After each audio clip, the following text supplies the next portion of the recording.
उत्पन्न किया था। इनको स्वयं भू शिवलिंग कहलाता है, जिनके दर्शन करने से काल सर्प दोष और पितृदोष की मुक्ति का मार्ग कहलाता है। यहाँ का महाराज का जन्म भगवान के मंदिर पे आप लोग भी दर्शन करने के लिए आए हो। 9 ग्रहों में मंगल ग्रह का जन्म स्थान है, जन्मभूमि है, पूरे भारत का, पूरे विश्व का एकमात्र मंदिर है। जैसे अपने इंसानों का नाभि होता है, उज्जैन नगरी अवंतिका खंड अवंतिका भूमि तीर्थ नगरी में आता है। कर्क रेखा पर बना हुआ है, यहाँ से निकली कर्क रेखा महाकाल, महाकाल से सोमनाथ गुजरात। स्कंद पुराण और मत्स्य पुराण में इस मंदिर का विवरण है। शिव जी का और एक राक्षस का युद्ध हुआ था। अंधकासुर नामक राक्षस था। ब्रह्मा जी द्वारा अटल मृत्यु का वरदान प्राप्त था। शिव जी मार मार के थक गए थे। शिव जी ने अपने मस्तक का पसीना इस जगह धरती पर गिरा। धरती की गर्भ में से मंगलनाथ भगवान का जन्म हुआ है शिव रूप में। इनको शिव पुत्र भूमि पुत्र दोनों कहते हैं। अभी आप अंदर जाकर के देखोगे, आपको इनकी माता जी के दर्शन करने के लिए मिलेंगे। भुवनेश्वरी माता, पृथ्वी माता का मंदिर। उनकी परिक्रमा लगाने से पूरे भारत की परिक्रमा पूरी मानी जाती है। दर्शन करने से उज्जैन दर्शन का लाभ भारत भूमि के दर्शन के बराबर का महत्व माना गया है। अभी तक आप लोग जितने भी शिव मंदिर पर गए हो, आपने शिव जी की सवारी क्या देखी है? भगवान यहाँ पर भेड़ पर विराजमान है, जो राजस्थान में पाया जाता है मेंढा, जिससे ऊन वगैरह प्राप्त होता है। मेष राशि और वृश्चिक राशि के स्वामी है। 9 ग्रहों के सेनापति है, 21 भाग के अधिपति है। धन संबंधी, भूमि संबंधी, पुत्र प्राप्ति, शीघ्र विवाह, कोर्ट कचेरी, संतान उत्पत्ति, कर्जों से मुक्ति का कारण मंगल होता है।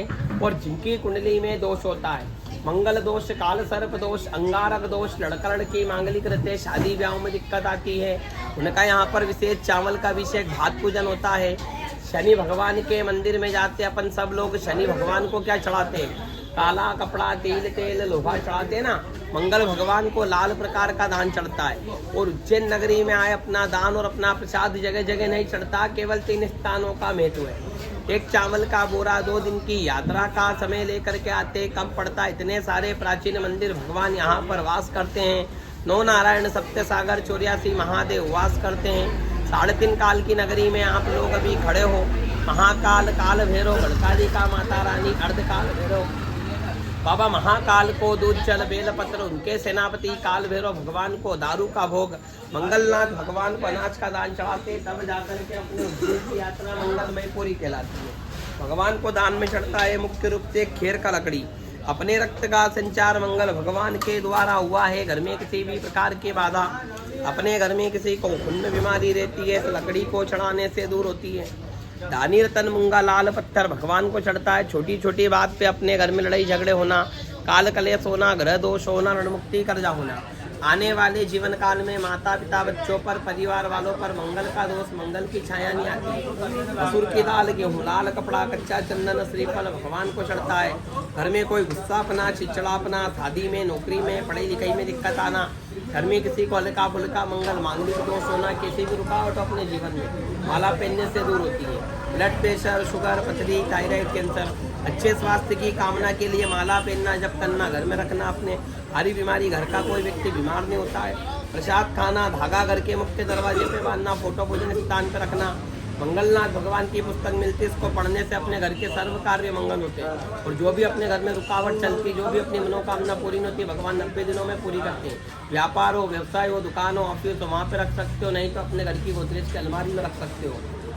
ये मंगलनाथ भगवान के काले का बोर्ड लगा, इनमें का कोई सी भी मनोकामना आपके जीवन में अधूरी चल रही है, भगवान को अर्जी लगाना। क्योंकि शनि भगवान के मंदिर में अपन महीने में 4 बार चले जाते हैं। यहाँ अपन आना नहीं होता है। अपना नाम बोलना, अपना गोत्र बोलना, गोत्र अगर आपको नहीं पता सरनेम बोलना, अपने माता पिता का नाम बोल के चढ़ाना, रानी रतन, मूंगा और फूल अपने हाथ से चढ़ाना। बाकी स्वयं आपको पंडित जी चढ़ा करके दे देंगे आपके हाथ से। भगवान को मंगलवार चलेगा, क्योंकि आज मंगलवार का विशेष है।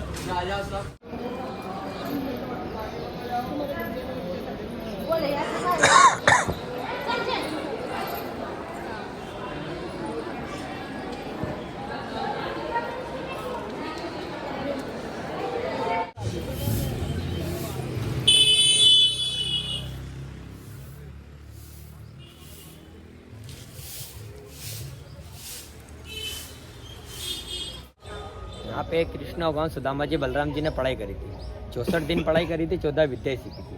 यहाँ पे एक मंदिर के अंदर 5 मंदिर के प्राचीन दर्शन होते हैं। सबसे पहला दर्शन होता है अपना सर्वेश्वर महादेव जी। सर्वेश्वर महादेव जी 6700 वर्ष पुराना शिवलिंग है, जिनकी जलाधारी पे शेषनाग विराजमान है। अब जितने भी शिव मंदिर जाते हैं, आज तक आपने शिव जी के गले में शेषनाग कैसे देखते हैं? अलग से लगे हुए दिखते हैं, पीतल, तांबे, चांदी या मेटल के। पर यहाँ पे ऐसा नहीं रहता है।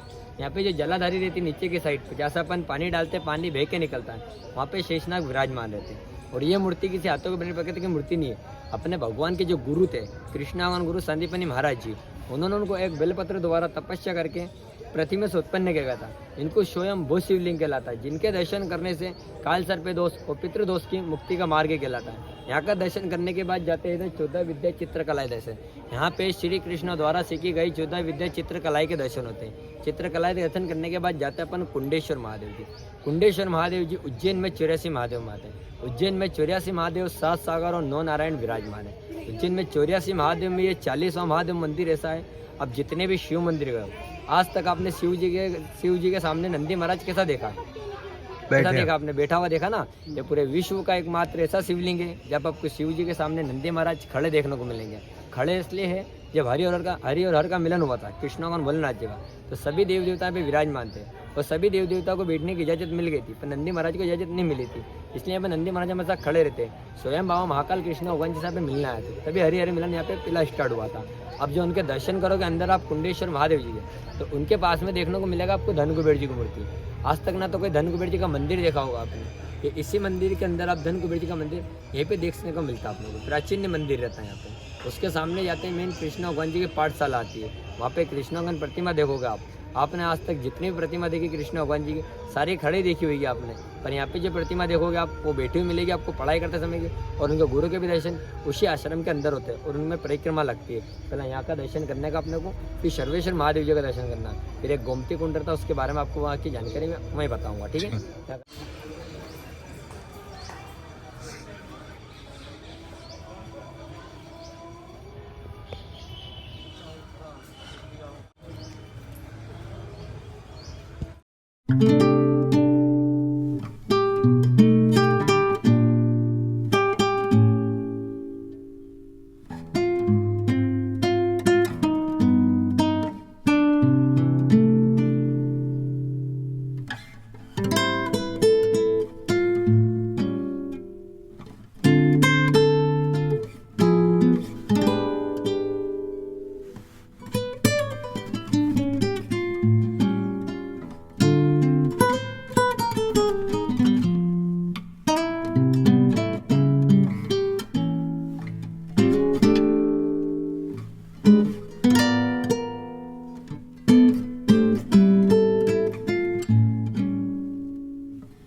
वाली लाइन दिख रही है जी, वहाँ पे शेषनाग और आगे जाके उनका प्लेस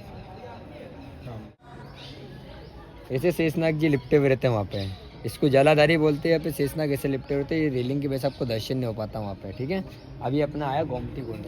यहाँ पे कृष्ण भगवान सुदामा जी बलराम जी जो पट्टी पर अंग लिखते थे, वो इसी कुंड के पानी से साफ किया करते थे। जैसे गलत अंग लिखा जाता था ना, वो इसी कुंड के पानी से साफ किया करते थे। और जब कृष्ण भगवान जी शिक्षा प्राप्त करने आए थे, उससे पहले कुंड नहीं था। क्यों नहीं था? क्योंकि कृष्ण भगवान जी शिक्षा लेने आए थे ना, तो उनके गुरु जी थे, उनको शिक्षा नहीं दे पा रहे थे। क्यों नहीं दे पा रहे थे? क्योंकि वो स्नान करने आते थे गोमती नदी। उनको स्नान वहाँ से आने में सुबह से शाम हो जाती थी, इसलिए कृष्ण भगवान जी को शिक्षा प्राप्त नहीं कर पा रहे थे। फिर कृष्ण भगवान जी ने वरदान मांगा था, बोले गुरु जी मैं आपको गोमती नदी का पानी यही ला सकता हूँ, बोला आपकी इजाज़त हो तो। फिर कृष्ण भगवान जी को इजाज़त दी थी। उनके गुरु जी ने जब जाके यहाँ पे चढ़ने पादों का स्पष्ट करते हैं, तब जाके गोमती नदी का पानी आगमन होता है। जबकि यहाँ पे नदी शिप्रा नदी पर आता गोमती नदी का पानी। इसका पानी कभी सूखता नहीं भैया, ये पानी ऑटोमेटिक आता है, पानी ऑटोमेटिक नीचे चला जाता है, बाकी पानी कभी सूखता नहीं। जब पानी उतरता है तो चढ़ने पादों का मंडे में कृष्ण भगवान जी को दिखते हैं यहाँ पे। इसको गोमती कुंड बोलते हैं, ठीक है। जो कि लखनऊ के आगे नदी है ना गोमती नदी, वहाँ से पानी आता है। हाँ, वहाँ से पानी आता है। इसका गोमती नदी का पानी बोलते हैं इसको, गोमती। मतलब कैसे आने का क्या स्रोत में कुछ ये तो खंडित नदी महाराज जैसे कोई खोद के निकाल, लेकिन ये बनाई कितनी सुंदर है। ये पुराना आता नहीं है इसमें। अलाउड पहले अब अपने को दर्शन करना है पहले यहाँ का नंदी महाराज का दर्शन करने का, उसके बाद सामने पाठशाला का दर्शन होगा कृष्ण भगवान जी की विद्यास्थली। ठीक है, चले जाइए नंदी महाराज जी।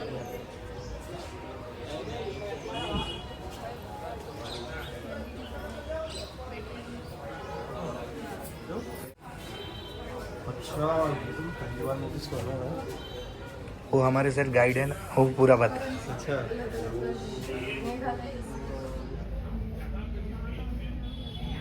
हाँ, सही।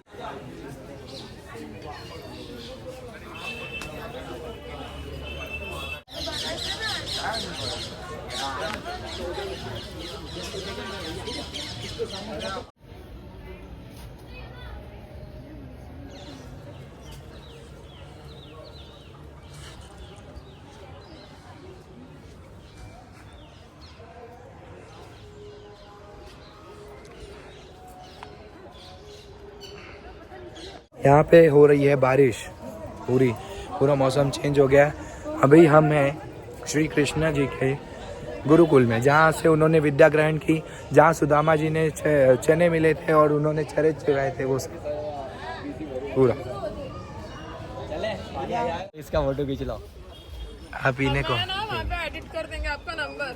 हाँ ठीक है, एडिट कर देना, आपको दिक्कत है। इतना बोलो कि जिसको भी जरूरत रहे बस कॉन्टेक्ट करिए। याद है, इतना नहीं होता हमने तो। अरे ट्राई करो, इतना आपने अच्छा किया। अरे मैं तो क्या कह रहा हूँ इतना, और आप इतना नहीं चलो। बोलो जिसको घूमना है सस्ते में मैं आपको करवा दूंगा, आप कांटेक्ट करो। चलो भाई, हम अरे यार ये इतना नहीं होता, देखो मैं साफ बोलता हूँ, शर्म आती है मेरे को। आपका ही बिजनेस प्रमोट हो रहा है। अरे वो नहीं कह रहा हूँ मैं भैया, अरे मेरे को शर्म आती है, मैं बनाता ही नहीं मेरी बात तो। भाई शर्मा गए, बोल दे। सस्ते बजट में, कम बजट में घूमना है पूरे उज्जैन में या कहीं पर भी, तो आपको ये भाई का नंबर नीचे डिस्क्रिप्शन में आ जाएगा, आप इन्हें कांटेक्ट कर लीजिएगा। ठीक है भाई, जय श्री महाकाल। जय श्री।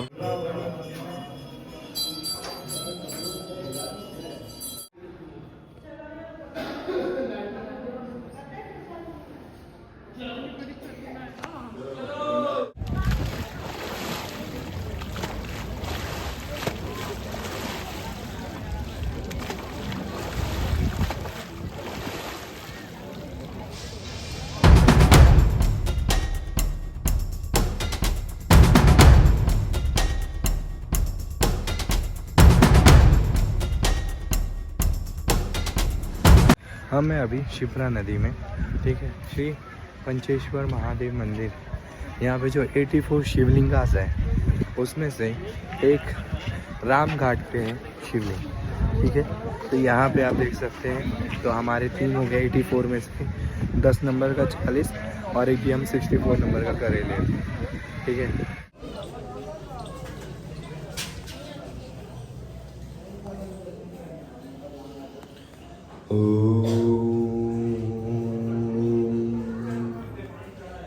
नमामि शनीशान निर्वाणरूपं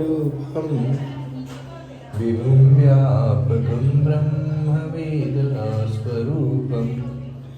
निजं निर्गुणं निर्विकल्पं निरीहम्।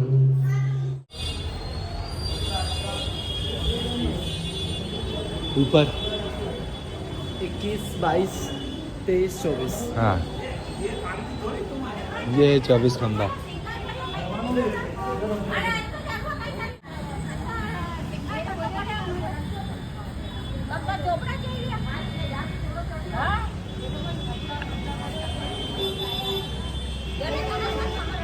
फाइनली हम लोग उज्जैन की ट्रिप करके वापस घर आ गए हैं, एंड चलिए फ्रेश हो जाते हैं, देर रात से बात करते हैं।